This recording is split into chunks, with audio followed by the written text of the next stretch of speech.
1 май безнең гаиләбез өчен зур бәйрәмнәргә бай дип башлана чираттагы җылы эчтәлекле котлау хатыбыз. Нәкъ 45 ел элек ямьле 1 май көнне безнең кадерле яраткан кешебез Илдар Рәшит улы Хәбиров дөньяга килде. Без аны ихлас йөрәктән ямьле язар алып килгән матур гомер бәйрәме белән котлыйбыз. Кырыштай ныклы сәламәтлек, эшендә зур уңышлар, алда гомеренең бәрәкәтле, өметле, шатлы куанышларга бай булуын телибез. Сөеклем Фәнзилә һәм Рәшит Хәбировларның көтеп алган сөекле уллары. Кадерле кешебез сабырлы һәм тугрылык кебек сирәк сыйфатларга ия. Үз гаиләсенә, эшенә, дусларына, тормыш принципларына тугрылыклы ул. Шын ир атның нәкъ менә шушы сыйфатларын без бүген улларыбызда, Илдан һәм Тимурда тәрбиялибез. Әлеге күркәм сыйфатларны Илдарда үзләренең хезмәтләре белән ирешкән гади хезмәт кешеләре, аның әти-әнисе, шулай һәр вакытта да җиңел юл сайламаган тормыш үзе тәрбияләп үстергән.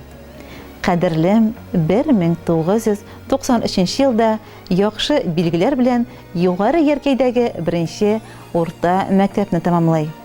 Изге егетлек бурычын бик еракта Камчаткада үти. Армиядан хәрби диңгез флотының отличник билгесе, бик күп бүләкләр белән кайта. Хәрби хезмәт иткәннән соң иң авыр һәм иң җаваплы һөнәрләрнең берсен Эчке эшләр министрлыгы сафларында хезмәт итүне сайлады. Юл хәрәкәте иминлеге дәүләт инспекциясе бүлегендә 25 ел буе пенсияга кадәр намуслы эшләде. Үз эшенә бирелгән, көчле рухлы һәм чын ир-егетләр безнең заманада бик аз. Илдар үз һөнәренә тугры калып, хезмәттәшләре һәм илешләр арасында хөрмәт казанды. Күп кенә яшь полиция хезмәткәрләре өчен үрнәк булды. Хаклы ялга ул капитан вазифасында Россия Федерациясының Эчке эшләр министрлыгының иң югары бүләгенә, хезмәттәге уңышлары өчен медаленә лаек булып чыкты.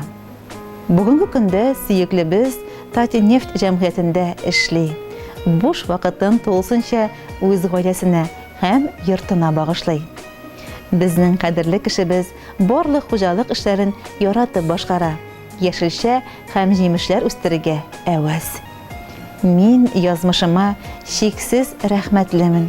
Тормышымда сине очратканга, балаларыбыз өчен кайгыртучан, әти, яраткан ир булганыңа.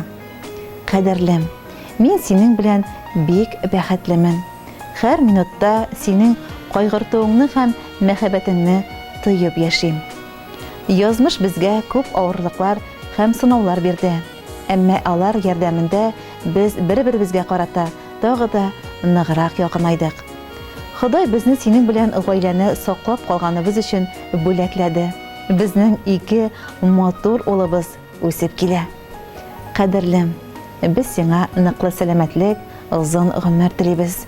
Бүген синең 45 яшьлек матур гомер бәйрәмеңне генә түгел, гаиләбезнең туган көнендә 22 ел бергә матур гомер итүебезне дә билгелибез. Синең белән без мәктәп эскәмиясеннән бергә, һәм мин Худайга синең белән булган һәр көнем өчен рәхмәтле. Инде киләчәктә дә шулай пар канатлар кагып, тигезлектә балаларыбызның уңышларына куанып, аларга таяныч, терәк булып, бәхетле, шатлыклы көннәрдә озын-озак яшәргә насыйп булсын.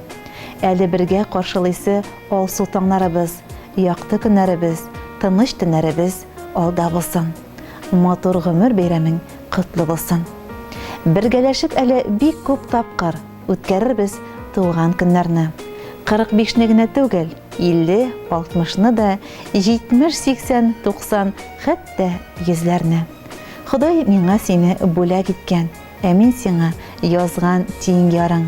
Җитәкләшеп, иңне иңгә куеп, үтәбез без гомер юлларын. Шуңа да шул рәхмәт әйтеп яшим, язмышыма сине биргәнгә. Насыйп итсен Ходай бергәлекне гомер күзләренә кергәндә. Иң изге теләкләр белән сине яратып, тормыш иптәшең Айгөл, улларың Илдан, Тимур. Хөрмәтле Илдар Рәшит улы, сезнең өчен җан атып яшәүче тормыш иптәшегезнең изге сүзләренә без дә кушылабыз.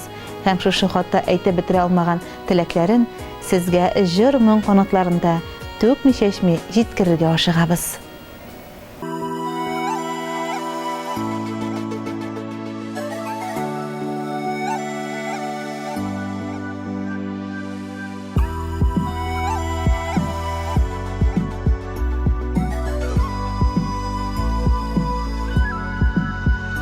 Худай биргән бәхетем син, гомерлеккә дип килдең.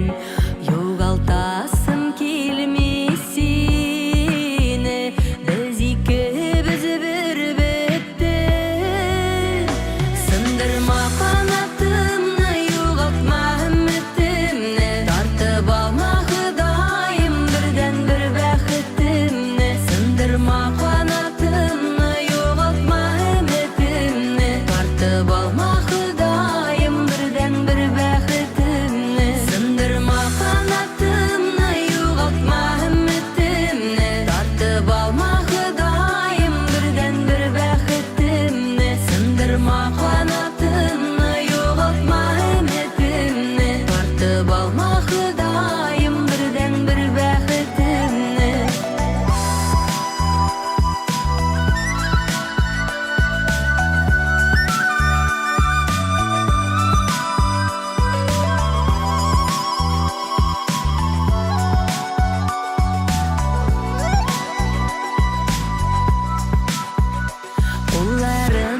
синең